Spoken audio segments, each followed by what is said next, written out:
Over 3,000 years before the Battle of Yavin, the Sith would once again surface as a threat to the galaxy. The devastation brought on by the Mandalorian Wars, coupled with the events of the Jedi Civil War, left the Republic and its Jedi Order battered and severely weakened. When the Sith Lords Darths Nihilus, Sion, and Traya joined forces to form the Sith Triumvirate, the weakened Jedi Order was hunted to near extinction, the galaxy once again thrown into chaos. Fearing that their very order could be destroyed, many Jedi Masters sought ways to combat this new Sith threat. One such master was the Jedi historian, Atris. A famed Jedi historian and member of the Jedi High Council, Atris grew increasingly obsessive over the threats posed by the dark side, even going as far as to advocate for the prohibition of romantic involvement between Jedi. As the Order was hunted, Atris rallied a secret Jedi convocation on the world of Qatar with the expressed intent of assessing this new threat. However, Atris secretly leaked information of their whereabouts, her true intent being to draw out the Sith from hiding. The plan ended in utter disaster. The planet Miraluka was all but destroyed, and the Jedi Order was reduced to only a handful of Masters and Knights. Feeling unimaginable shame and anger, Atris delved into her collection of Sith holocrons, her will being twisted and turned to the dark side. While in refuge on her secret academy on Telos, Atris was confronted by Mitra Surik, the Jedi exile whom Atris herself had chastised. Following a short engagement, Atris was defeated and left at Surik's mercy. Sparing Atris's life, Mitra went on to defeat the Sith Triumvirate and reform the Jedi Order. Seeking redemption for her actions, Atris presented herself to the judgment of the new Jedi Council, though her ultimate fate remains unknown. But the near destruction of the Jedi Order was not the product of the Triumvirate's work alone. The success of the First Jedi Purge was the culmination of numerous galactic-wide conflicts, which began nearly 100 years earlier with the ascension of the Dark Lord, Exar Kun. Master against student, and student against master, the Great Sith Wars instigated by Kun and his followers shook the very foundations of the Republic. However, amongst the many victims of this atrocity, few were affected as deeply as the Jedi Master, Nomi Sunrider. A Force-sensitive human female hailing from the world of Darada, Nomi and her husband, Ander Sunrider, were commissioned by the Jedi Master Chama to deliver a set of Adegan crystals to the Jedi Master Thawne, whom Ander would receive further training from. Following her husband's death at the hands of a group of thieves, Nomi took her husband's place as Master Thawne's apprentice on Umbria. While she initially held reservations to learn the Jedi way, due to her uncertainty to her place in the galaxy, Nomi would eventually grow into one of the greatest Jedi Masters of her day, renowned for her powerful connection to the Force. When the Sith War broke out, Nomi and her allies attempted to safeguard the Jedi libraries on Ossus before the supernova set in motion by Exar Kun could devastate the planet. It was there that Ulic Qel-Droma, a Jedi Knight turned Sith Lord, whom Nomi had shared deep feelings for, struck down his own brother. Heartbroken and enraged by Ulic's actions, Nomi used her powers of Sever Force to block Ulic's connection to the dark side, stripping him of his Sith powers. Remorseful for killing his brother, Ulic informed the Jedi of Exar Kun's location. As the Jedi swarmed Yavin 4, Exar Kun enacted an ancient Sith ritual, drawing on the power of his many followers and transforming into a Sith spirit. However, the Jedi created a wall of light side energy around the planet, trapping Kun's spirit and bringing the Sith War to an end. Nomi Sunrider would go on to become the leader of the Jedi Order, her daughter Vima eventually receiving training from the redeemed Qel-Droma, to whom Nomi was able to make peace with shortly before his death. First, we will compare their physical attributes. Atris was a human female, likely in her mid-40s. While very little sets her apart from other Jedi, at least on the physical level, it is noted that she has survived numerous battlefield engagements, indicating high levels of stamina and physical endurance. Nomi Sunrider was a human female in her late 20s to early 30s. Typical of Jedi Masters, her physical speed and strength were considerable. She was also possessing of a high pain threshold, having persevered even while under the assault of dark side magics. When examining their physical capabilities, precious little sets Atris and Nomi Sunrider apart from each other. Both are of the same species, and their respective levels of physical fitness are so similar that nothing really merits placing one ahead of the other.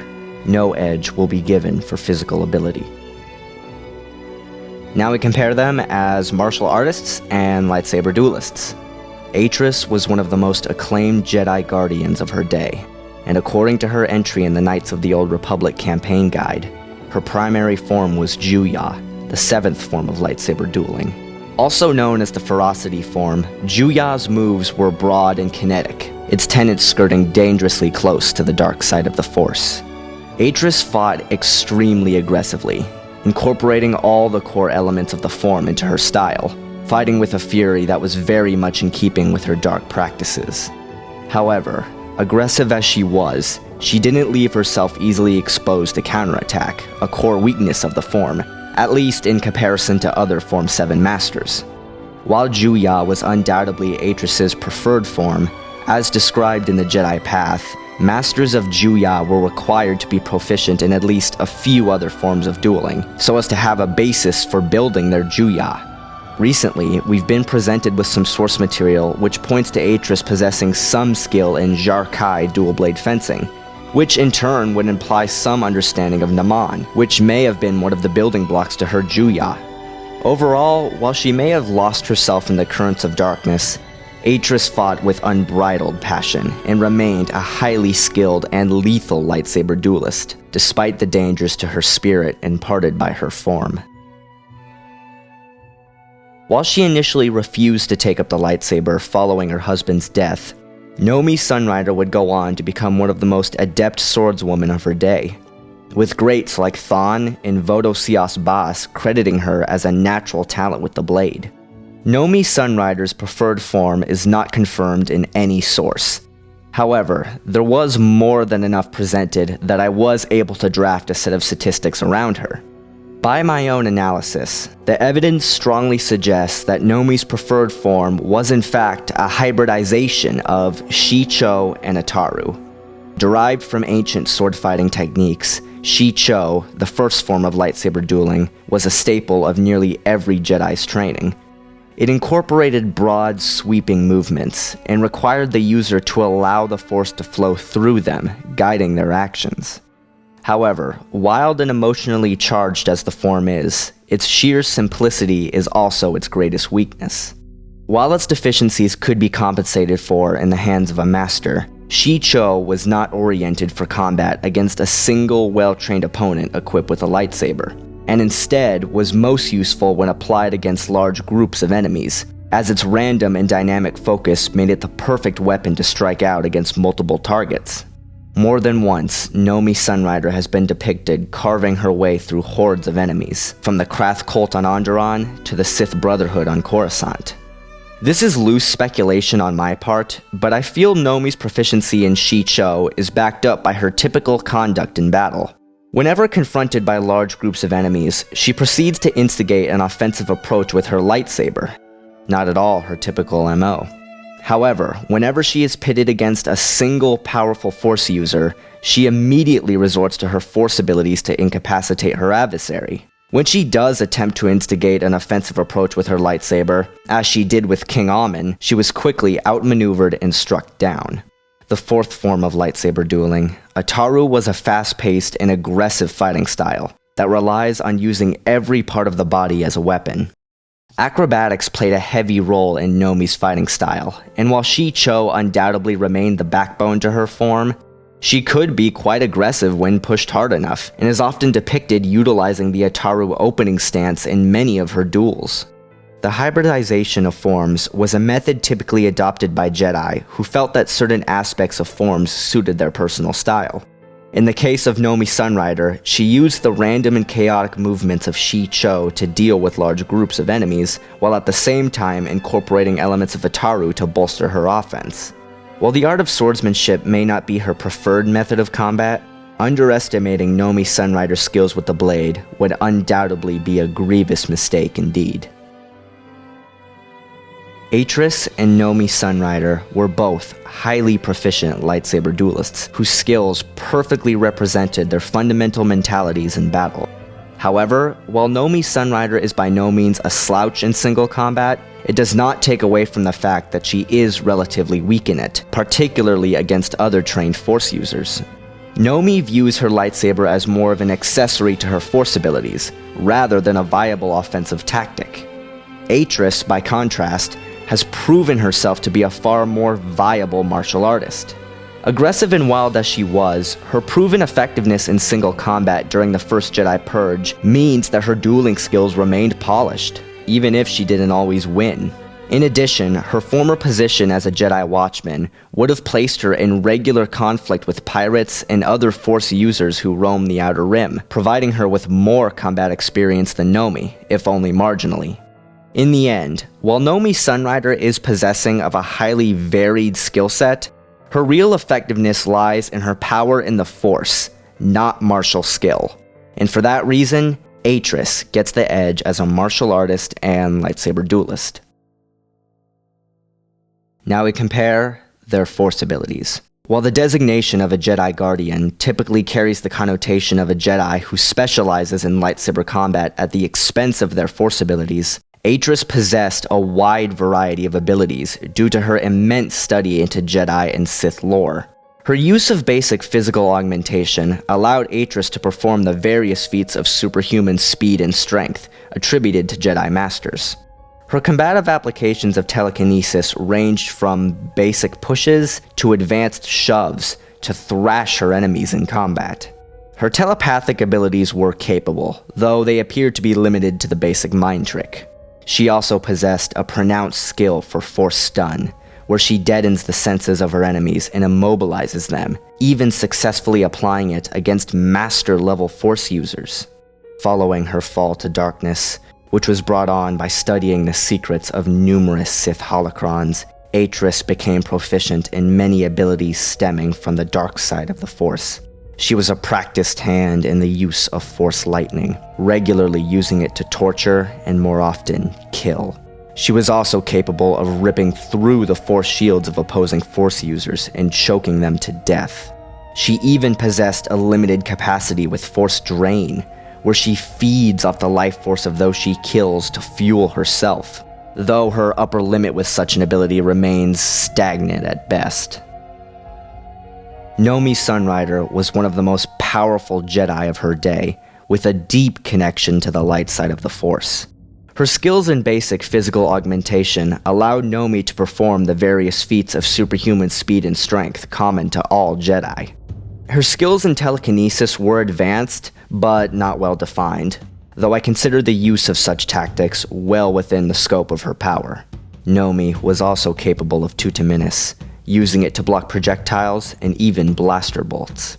Perhaps Nomi Sunrider's most prominently displayed ability with the Force was her staggering uses of Jedi battle meditation. A highly advanced telepathic ability, battle meditation allowed the user to bolster the morale of his allies while demoralizing the enemy. The level of skill and creativity Nomi demonstrated with the ability was truly remarkable, even by the standards of other battle meditation adepts. During the Battle of Onderon, she was able to resist the aura of uneasiness projected by King Amin and Freeden Nad, while simultaneously bolstering her Jedi allies during their engagement with his Darkside army. No mean feat. During her confrontation with Alima Keto on Sinagar, Nomi used an inwardly directed application of battle meditation to dispel the Sith sorceress spells of madness. She has even been shown to be capable of probing the minds of other trained Force users, the most notable example being the disruption of the illusions plaguing the soldiers during the Battle of Koros Major, while probing the mind of Alima Keto.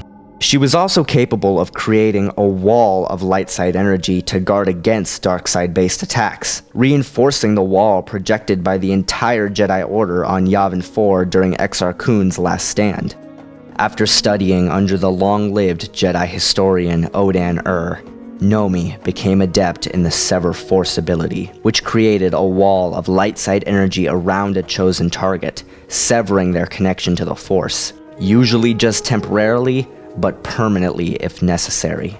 During the evacuation of Ossus, Nomi Sunrider used the ability to completely strip Ulic Qel-Droma of his connection to the Force after witnessing Ulic's murder of his brother Kay.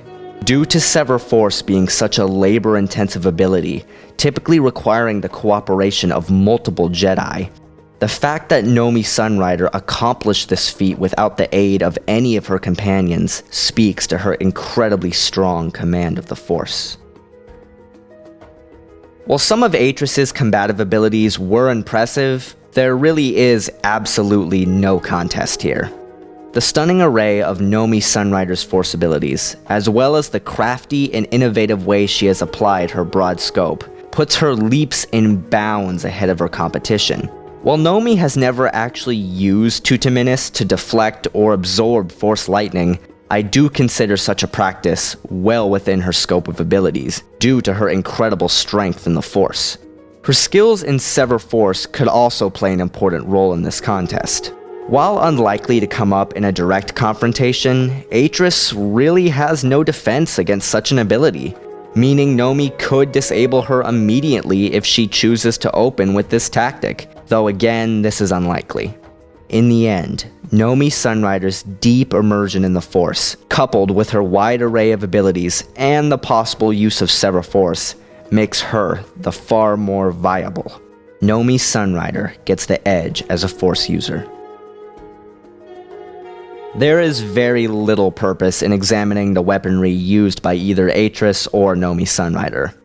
Both wielded standard single-bladed lightsabers, with the only differences being aesthetic in nature, such as the rare Pontite crystals powering Nomi's weapon and the color of the two blades. Neither will be granted the edge in armament and tools. And now, the verdict.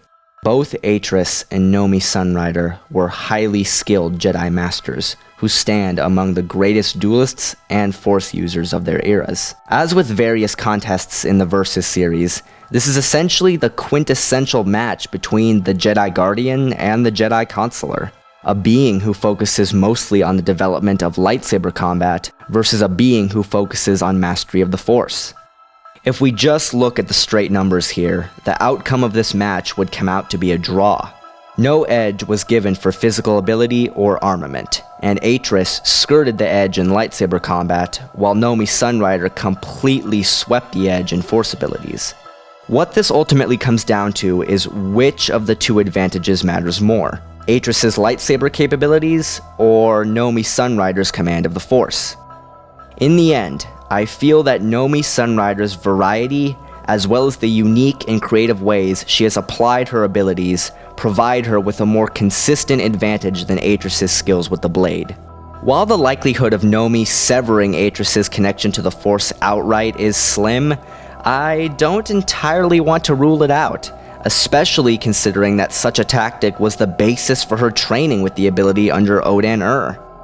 A fight between these two would play out like the duel between Darth Plagueis and the erstwhile Sith apprentice Darth Venemus, as described in the Darth Plagueis novel, with Atris standing in for Venemus and Nomi standing in for Darth Plagueis. The battle would begin as a pure lightsaber duel. As with Venemus, Atris's superior blade work would allow her to seize the early advantage.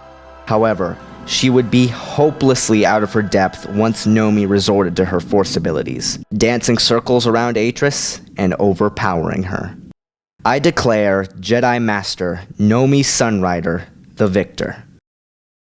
Well guys, I hope you enjoyed that Versus series. Please leave suggestions for future battles in the comment section below. As always, this is just my opinion, and I'll see you guys later.